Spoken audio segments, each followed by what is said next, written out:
ಕುಮಾರಸ್ವಾಮಿ ಅವರು ಟ್ವೀಟ್ ಮಾಡಿದ್ದಾರೆ, ಲೋಕಾಯುಕ್ತವನ್ನು ಮುಚ್ಚಿದ್ದಕ್ಕೆ ಕರ್ಮ ರಿಟರ್ನ್ಸ್ ಬ್ಯಾಕ್ ಅಂತೇಳಿ ಟ್ವೀಟ್ ಮಾಡಿದ್ದಾರೆ. ಮುಚ್ಚಿರಲಿಲ್ಲ ನಾವು, ಅವರೇ ಬೊಮ್ಮಾಯಿ ಅವ್ರ ಸರ್ಕಾರದಲ್ಲಿ ಏನ್ ಮಾಡಿದ್ರು. ಹಾಗಾದ್ರೆ ಅನೇಕ ಬಿಜೆಪಿ ಸರ್ಕಾರಗಳಿದ್ದಾವಲ್ಲ, ಅಲ್ಲಿ ACB ಇದೆಯಲ್ಲ. ಈ ಡಬಲ್ ಸ್ಟ್ಯಾಂಡರ್ಡ್ ಯಾಕಪ್ಪ? ಅನೇಕ ರಾಜ್ಯಗಳಲ್ಲಿ ಬಿಜೆಪಿ ಪಕ್ಷ ಅಧಿಕಾರದಲ್ಲಿರ್ತಕ್ಕಂಥ ರಾಜ್ಯಗಳಲ್ಲಿ ACB ಇದೆ. ನಾನು ಎದುರಿದ್ದೀನ ಈಗ. ಕೇಳ್ರಿ, ಇಲ್ಲಿ ಅನೇಕ ತಪ್ಪುಗಳು ಮಾಡಿರೋರು ಅವರು ಅಧಿಕಾರದಲ್ಲಿರುವಾಗ ಅವರಲ್ಲಿ ಯಾವನಾರು ಒಬ್ಬ ಭ್ರಷ್ಟಾಚಾರ ಮಾಡದೇ ಇರ್ತಕ್ಕಂಥವ್ನು ತೋರಿಸ್ಲಿ ನೋಡೋಣ. ಸನ್ಮಾನ ಮಾಡ್ತೀನಿ ಅಂತ ಹೇಳಿ ಹೇಳ್ತೀನಿ ಅಂತ ಹೇಳಿದ್ದೀನಿ, ಅದಕ್ಕೆ ಸನ್ಮಾನ ಮಾಡ್ತೀನಿ ಅವ್ರು ತೋರಿಸ್ಲಿ. ನಾವು ಯಾವತ್ತೂ ಸಂವಿಧಾನಕ್ಕೆ ವಿರುದ್ಧವಾಗಿ, ಕಾನೂನಿಗೆ ವಿರುದ್ಧವಾಗಿ ಏನೂ ಮಾಡಿಲ್ಲ. ರಾಜ್ಯದ ಬಡವರಿಗೆ ಒಂದು ಆತಂಕ ಆಗಿದೆ. ಎಲ್ಲಿ ಗ್ಯಾರಂಟಿ ನಿಂತ್ಕೊಳ್ಳೋದು, ಈ ತರ ಡೆವಲಪ್ಮೆಂಟ್ಸ್ ಎಲ್ಲ ಆಗ್ತಾ ಇದೆ.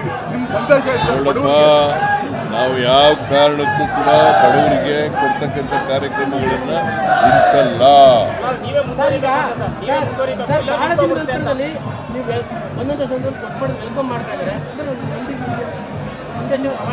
ನಾವು ನಿಮ್ಮೊಂದಿಗಿದ್ದೇವೆ ಅಂತ, ನಾವು ನಿಮ್ಮ ಪರ ಅಂತ ದೊಡ್ಡ ಮಟ್ಟದಲ್ಲಿ ಕಾರ್ಯಕರ್ತರು ಬಂದಿದ್ದಾರೆ ಇವತ್ತು. ಇಲ್ಲ, ನಾವೇನು ಹೇಳಿಲ್ಲ ಬರ್ರಿ ಅಂತ. ಅವರ ವಾಲಂಟಿಯರ್ ಆಗಿ ಬಂದಿದ್ದಾರೆ, ವಾಲಂಟಿಯರ್ ಆಗಿ ಪ್ರತಿಭಟನೆ ಮಾಡ್ತಾರೆ. ಅದು ಜನರ ಆಶೀರ್ವಾದ ನಮ್ಮ ಮೇಲೆ ಇದೆಯಲ್ಲ. ನಾವು 136 ಜನ ಗೆದ್ದಿರೋದು. ಬಿಜೆಪಿ ಅವರು ಅಧಿಕಾರದಲ್ಲಿ ಗೆದ್ದದ್ದು ಎಷ್ಟು? ಅವರು 66 ಜನ.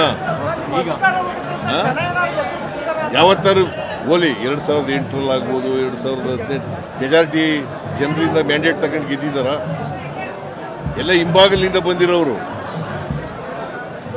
ಜನ ಅವ್ರನ್ನ ತಿರಸ್ಕಾರ ಮಾಡಿದ್ದಾರೆ. ಈಗ ನಮಗೆ 136 ಜನ ಕೊಟ್ಟು ನಾವು 2013ರಲ್ಲಿ ಜನ ಆಶೀರ್ವಾದದಿಂದ ಗೆದ್ದಿದ್ದೀವಿ, 2018ರಲ್ಲಿ ಜನರ ಆಶೀರ್ವಾದದಿಂದ ಗೆದ್ದಿದ್ದೀವಿ. ಅವ್ರು ಯಾವಾಗ ಗೆದ್ದಿದ್ದಾರೆ?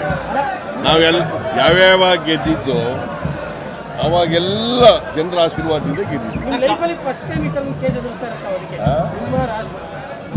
ನಾವು ತಪ್ಪೇ ಮಾಡಿಲ್ವಲ್ರಿ.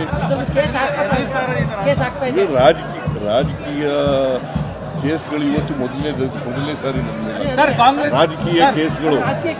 ಪ್ಲೀಸ್ ಅಂಡರ್ಲೈನ್, ರಾಜಕೀಯ ಕೇಸ್ ಹಾಕಿರೋದು ಇದೇ ಮೊದಲನೇ ಸಾರಿ. ಕಾಂಗ್ರೆಸ್ನಲ್ಲಿ ಸಾಕಷ್ಟು ನಾಯಕರಿದ್ರು, ಯಾಕೆ ಸಿದ್ದರಾಮಯ್ಯ ಟಾರ್ಗೆಟ್ ಅಂತ? ಕಾಂಗ್ರೆಸ್ನಲ್ಲಿ ಯಾಕಂದ್ರೆ ನನ್ ಕಂಡ್ರೆ ಭಯ ಅವ್ರಿಗೆ.